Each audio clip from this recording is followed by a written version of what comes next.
rescue mission is ongoing. Until we understand the status of the pilot, I am not going to be able to release any information that is part of that investigation. Once we do receive information on the status of the pilot, we will communicate it to you, and I ask that you make sure that Lieutenant Muti has your contact information. Those are the facts as I know them right now, and I can take some questions. Do you know if the pilot ejected at all, or a parachute sighting? We do not have any information on that right now, as far as if anyone saw a chute, so I can't give you any information with that. What was the purpose of this flight? So the purpose of the flight is the F-15, as many of you know, they're a little bit older aircraft. We have an ongoing modernization program, and this aircraft was scheduled to receive the new the new radar, the V3 radar, which is being installed in all of our F-15s here. Colonel, have people reached the crash site? Have they been able to assess the status of the plane and how badly damaged it is? Yeah, so I just want to get to that. The crash site is a very remote location. We have tried to make communications with on-scene fire and rescue, but there are no cell communications down there. Very difficult to get radio communication down there, so people are on site. We actually have helicopters over the site doing the search and rescue mission, but we have not been able to talk to anybody. Colonel, what can you do to support the Could you tell us pilot's a little bit about the rescue mission? How many people are involved? What kind, other than the helicopter? Yeah, there's actually forces flowing in as we speak. So right now I don't have the exact number, but you can imagine security forces personnel to secure the site, and then obviously helicopters to look for the pilot, and then fire and rescue to take care of the crash site itself with putting out the fire. Anyone on the ground searching through the woods? Yes, there's people searching on the ground. Were there any witnesses to the crash? There were some eyewitnesses as far as it went down. There was actually a pilot in a small aircraft who actually was the first one to notice the crash site. He did see some smoke, and again, it is extremely wooded. It's very difficult to get support assets out to that area, so it's going to take a little bit longer. The Virginia Air National Guard is kind of the lead on this. They're kind of pushing forces forward to that area. Has anyone else Colonel, from what can you do to support the pilot's family, and are they on site here at the base? We support the family by using all of our assets we have here. We send people over, talk to them, give them information as to what's going on. As soon as we get information, they're the first to know. How old is this aircraft? This aircraft is about a 1986 model. They're all pretty much the same vintage. So our aircraft are the newest C models, which are basically 1986 through 84 models. What kind of experience does this pilot have? The pilot was a very experienced pilot, as most pilots in the Air National Guard are. We usually have more flying time than our active duty counterparts. Normally people come off active duty, or we groom them right here at the 104th, but we are usually more experienced than our active duty counterparts. What kind of training would he have for an injection of this type of facility? We go through every 6 months. We go through ejection training as well as initial pilot training. You get all the training you need as far as survival in the woods, as far as ejection, as far as communications and such if you don't have a radio on you. So he's been well trained to survive. Colonel, do you know what kind of in-flight emergency you reported? We don't have any information on that right now, and that'll be part of the investigation. How common are crashes? The search area we're talking about? I do not have that information. Again, all I know is it's very remote down there, very wooded. So I don't have the search volume that they're looking at right now, and I'm sure that'll expand out as it goes along. How common are the crashes? I'm sorry? Is it mountainous also? It is it's mountainous as well. I'm told it's 3,000 to 4,000 feet above sea level in that area as far as the heights of the hills and mountains go. How common are crashes with the F-15? It's not very common at all, and I can't even tell you the last time we've had a mishap in the F-15C model. So our mission as F-15C pilots is air-to-air. We don't drop bombs, so normally our missions are all up high. So it is not a common occurrence to have an F-15 crash. So can you give us some sense of what's going on at the scene? No, not yet. I'm sorry? I'm sorry, Colonel. Just give us some sense in a general way what would be going on right now. Obviously, they want to secure the area, find the aircraft. Correct. So what we'll normally have is we'll have one person who's basically the on-scene commander, and that'll change as the investigation / the rescue mission goes along. Right now, local fire and police are the first on scene, so they're going to take it over being on-scene commanders as the assets flow in. A military-type person will most likely take it over, most likely someone from the Virginia Air National Guard, who will start coordinating all the assets to make sure we're looking in the right areas and trying to find the pilot. You obviously know this pilot. Could you just tell us a little bit about what's going through your heart when you hear of the crash? All I can say is, like I said before, it's a traumatic event for everyone here, and we're thinking about the family.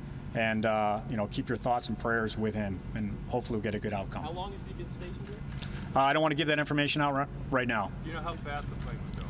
Normally we fly at about 500 knots true up at altitude, so he was pretty high altitude. It's standard cross country to save gas. We're flying at, in the high 30s, low 40s, 1,000 feet. So he was pretty high up.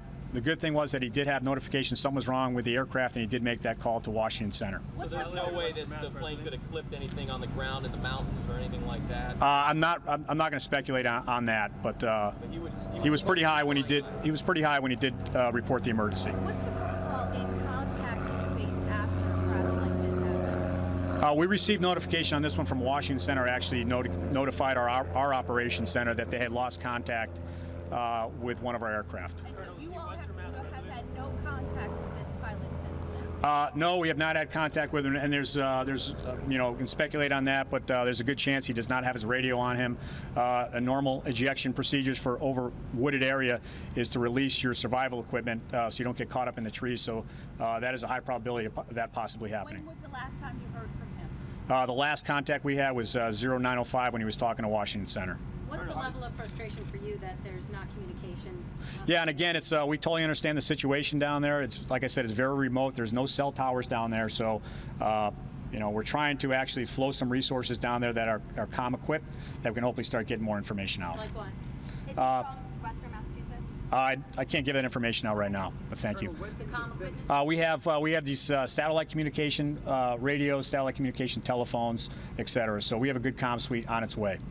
Colonel, when do you think you'll definitively know about his status? Is it talking, within an hour or two? Or Yeah, I don't know that information, and I would just be speculating if I try to answer that one. Are pilots taught to steer for a less populous area if there's a problem? Yeah, normally that is the case, and again, looking at that area is probably pretty remote area as it was, so normally that is the case, correct. Is this flight plan then usually away from populated areas? No, it's just basically when we do cross-country flights, we're flying right along with all the other aircraft that 737s, 757s, etc. We're flying the same air structure that ATC controls, so nothing different than what we'd normally do. It's the F-15 is equipped just like any other aircraft with communication, navigation equipment to fly cross-country across the United States. And when's the last time you had contact with a rescue or anyone down there? Our guys are continuously talking to the best we can, but there is some problems with communications on site, and then the command center a little further back. Again, like I said, it is probably 5-6 miles from the crash site to the nearest civilization. So, and again, it's deeply wooded and a lot of hills and mountains. So you don't know at this point if anyone's reached the plane? We don't know that yet. No, we have no confirmation yet on that. you say the plane was on its way to New Orleans? If so, what kind of upgrade or maintenance would have been done? Yeah, so that was just scheduled maintenance to, as I mentioned earlier, we have a new radar upgrade going in to help support the 1st Air Force commander. It's called the V3 AESA radar, and so it's a modernized radar that all of our aircraft are getting in the jet, and this was just a standard schedule delivery to get that modification completed. What base in New Orleans? New Orleans Naval Air Station. Does Yep. ejecting at 35,000 feet present an issue? There can be some issues, but normally that is trained for, so I wouldn't expect a lot of issues if the individual got out at that altitude. He's trained, he or she is trained to do the appropriate procedures to make sure that they're going to be safe at that altitude. That's all the time I have questions for, and like I said, we will get information out as soon as it becomes available. My point of contact is Lieutenant Muty right here, so if you want to give him your information, you can give it to him, and we'll get it out as soon as we can. Thank you very much. Live update for you from Thank you all for Westfield, coming. Massachusetts there. That's at the Air National Guard base in Massachusetts, where that F-15C was home based. And as some background for you right now, the Air National Guard fighter jet based in Massachusetts crashed in the mountains of western Virginia, shaking the ground and frightening residents. And officials said the pilot's fate remains unknown, as you heard Colonel Keith say. The pilot of the single-seat F-15C was with the 104th Fighter Wing of the Massachusetts Air National Guard. The jet was on a standard training mission. It was getting a new radar installed, going down to Naval Base New Orleans for that. Colonel Keith said something that was of interest too, that we might add to all of this, and that is now that it's the 192nd Flight Wing at Langley Air Force Base, that's the Virginia Air National Guard, now is sort of the lead in the rescue mission, and they are still calling it a rescue mission, and that's good because we don't have an update on the single pilot. This is a plane that dates back to the 1970s. It's a 28-year-old fighter. Not a frontline jet fighter, but a very capable aircraft, and you heard Colonel Keith say that it was flying probably in the high 30s to low 40,000 foot area. When it said at 9:05, it told the Washington Center that it had an in-flight emergency and there was a problem, and then they lost contact. And we'll continue to follow this story for you. Going on now, it's about 160 miles or so to the north and west of Richmond over the Shenandoah, to give you an idea of where the search is located. Very, very remote terrain. No phone service, no radio service. You heard the colonel say it's about 5 miles to civilization. That's the closest place where those folks are living there in Augusta County in west central Virginia.